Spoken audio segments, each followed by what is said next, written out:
नमस्कार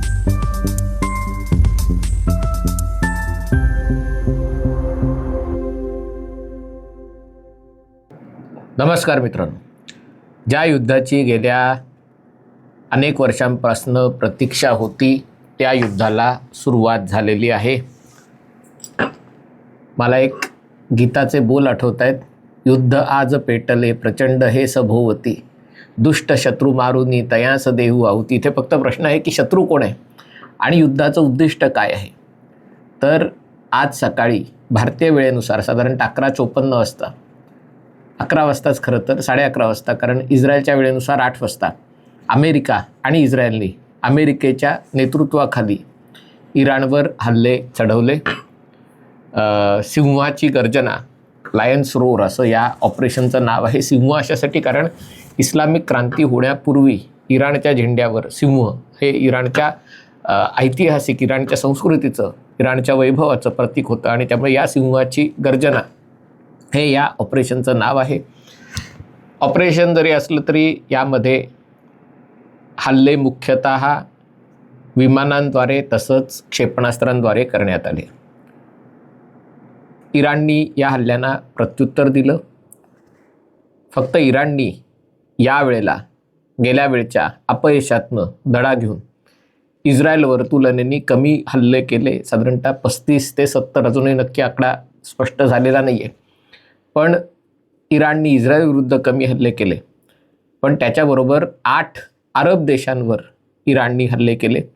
याच्यामध्ये जॉर्डन आहे, याच्यामध्ये कुवेत आहे, याच्यामध्ये सौदी अरेबिया आहे, याच्यामध्ये UAE संयुक्त अरब अमिराती आहे, याच्यामध्ये कतार आहे, याच्यामध्ये बहारीन आहे.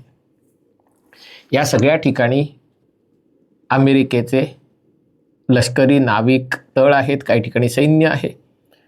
आणि फक्त याच देशात नाही तर जगभरातल्या 50हून अधिक देशांमध्ये अमेरिकेचे साधारणतः 120-128 तळ आहेत. युरोपात अनेक ठिकाणी आहेत, आशियात अनेक ठिकाणी आहेत, दक्षिण अमेरिकेत आहेत. आणि त्यामुळे इराणनी आधी जी धमकी दिली होती की जर आमच्यावर हल्ला चढवाल तर एका प्रादेशिक युद्धाचा त्याच्यामध्ये त्याला तोंड द्यावं लागेल. संयुक्त अरब अमिरातीमध्ये जो हल्ला इराणनी केला तो यशस्वीरित्या परतवण्यात आला. पण त्याच्या जे शार्पनेल मिसाईल जे इंटरसेप्ट केलं होतं त्याच्यातनं जे खाली पडतं त्याच्यामध्ये एका भारतीयाचा मृत्यू झाला. म्हणून भारतासाठी हे युद्ध अतिशय महत्त्वाचं आहे. कारण जर हे प्रादेशिक युद्ध त्याचं स्वरूप त्याला प्राप्त झालं तर कदाचित सगळ्यात जास्त मृत्युमुखी पडणारे, म्हणजे इराणच्या बाहेर मृत्युमुखी पडणाऱ्यांमध्ये किंवा प्रभावित होणाऱ्यांमध्ये सगळ्यात जास्त संख्या ही भारतीयांची असणार आहे. संयुक्त अरब अमिरातीत UAEमध्ये जवळपास 1 कोटी लोकसंख्या, त्यातले 42 लाख भारतीय आहेत. 42 लाख. कतारमध्ये स्थानिक लोकांची संख्या 3 लाख आहे. कतारी जन्मानी कतारी नागरिक असलेल्या पण भारतीयांची लोकसंख्या 3.5-4 लाख आहे. सौदी अरेबियामध्ये ती कमी आहे, 30-40 लाख असेल आणि सौदी लोकांची संख्या 2 कोटी आहे. पण कुवेत असेल, बहारीन असेल, सगळीकडे भारतीय लोकांची संख्या मोठी आहे. आणि त्यामुळे भारतासाठी हे युद्ध कशा प्रकारे पुढे जातं आहे ते बघणं महत्त्वाचं आहे. हे युद्ध का सुरू केलं याचं कारण डोनाल्ड ट्रम्प यांनी राष्ट्राला उद्देशून, खरं तर जगाला पण तरी अमेरिकेला उद्देशून जे वक्तव्य केलं त्याच्यात ही गोष्ट स्पष्ट केलेली आहे. त्याच्यात त्यांचं म्हणणं आहे की इराणची राजवट आहे ती गेली जवळपास 1979 सालापासून, म्हणजे 47 वर्ष सातत्याने अमेरिका आणि इस्रायलच्या विरोधात वागत आलेली आहे. इराणच्या प्रत्येक कार्यक्रमात death to America, death to Israel, म्हणजे कदाचित मुर्दाबाद हा शब्द आहे, आपण जिंदाबाद मुर्दाबाद म्हणतो, तो मुर्दाबाद हा शब्द इराणी आहे. आणि त्यामुळे प्रत्येक कार्यक्रमात अमेरिका आणि इस्रायलचे झेंडे जाळणं, त्याच्या विरोधी घोषणा देणं आणि इस्रायलच्या विरोधात खास करून ज्या सगळ्या दहशतवादी संघटना आहेत त्यांचा पाठबळ पुरवणं. याच्यामध्ये मग हमास असेल, हिजबुल्ला असेल, हुती असतील, इतरही संघटना आहेत, ते कायम इराणनी केलेलं आहे. अमेरिकेला, पश्चिम आशियात अमेरिका आखाती देशांमध्ये सगळ्यात मोठा संरक्षक देश, कारण हे सगळे अरब देश आहेत ते स्वतःचं संरक्षण करायला असमर्थ आहेत. त्यांना राजवट बदलाची भीती आहे आणि त्यामुळे अमेरिका तिकडे आहे, तेलाचं राजकारण आहेच आहे.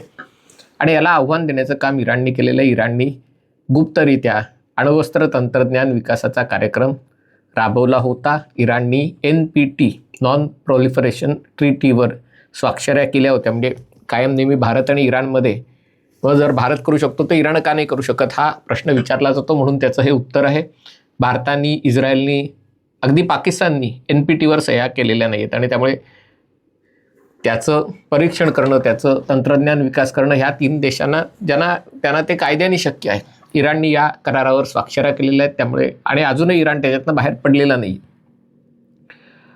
इराणनी गेल्या काळात खूप मोठ्या प्रमाणावर ड्रोन्स आणि बॅलिस्टिक मिसाईल्स तयार केलेले आहेत. आता हे ड्रोन्स आज युद्धाचा खूप मोठा हिस्सा झालेला आहे. बघा, म्हणजे इराणवर 1979 सालापासून अमेरिकेने निर्बंध लादले आणि त्यानंतर तोपर्यंत इराणकडे सगळ्यात जबरदस्त ताकदवान लष्कर आणि सैन्य इराणचं होतं आखाती देशांमधलं. पण त्याच्यानंतर मात्र इराणला कोणत्याही प्रकारची मदत मिळू शकली नाही आणि त्यामुळे इराणकडे F-14 विमान होती. त्याचं त्यांनी रिव्हर्स इंजिनिअरिंग करून त्यांनी काही विमानं बनवण्याचा प्रयत्न केला, पण मुख्यतः त्यांच्या लढाईचं स्वरूप हे ड्रोन्स आणि हे जे शहीद ड्रोन्स आहेत ते रशियालाही मोठ्या प्रमाणावर आयात करावं लागले. नंतर रशियाने ते ड्रोन बनवायला सुरुवात केली आणि त्यामुळे इराणची जी ताकद आहे ती मुख्यतः ड्रोन्स आणि बॅलिस्टिक मिसाईल्स ही आहे. त्याला मर्यादा आहेत, कारण इराण अनेक वर्षांपासून त्यांच्यावर निर्बंध आहेत आणि त्यामुळे आर्थिक टंचाई इराणला कायम सामना करावा लागतो. 1979 सालापूर्वी इराण हा पश्चिम आशियातला सगळ्यात प्रगत आधुनिक देश होता. महिला तिथे पुरुषांच्या बरोबरीने वावरायच्या. 1979 साली इस्लामिक क्रांती झाल्यावर त्यांनी मोठ्या प्रमाणावर दडपशाही करायला सुरुवात केली. अनेक महिलांनाही फाशी देण्यात आलं. पुरुषांना जे राजवटीच्या विरोधात होते, मग ते सुन्नी लोक असतील, कम्युनिस्ट लोक असतील, तरुण विद्यार्थी असतील, या सगळ्यांना मोठ्या प्रमाणावर फासावर लटकवण्यात आलं, हत्या करण्यात आलं, तुरुंगात टाकण्यात आलं.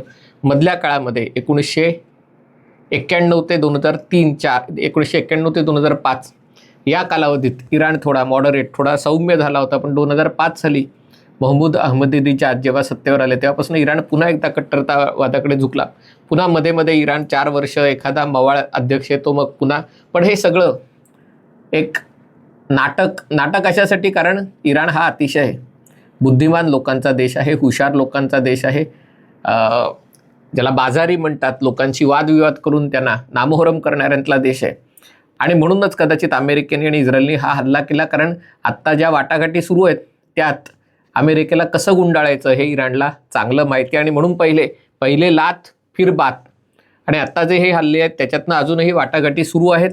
अमेरिकेचा हे सांगण्याचा प्रयत्न आहे की अजूनही तुमच्याकडे संधी आहे, तुमची राजवट सोडा आणि समोर या, आम्ही तुम्हाला काही करणार नाही, we will give you immunity.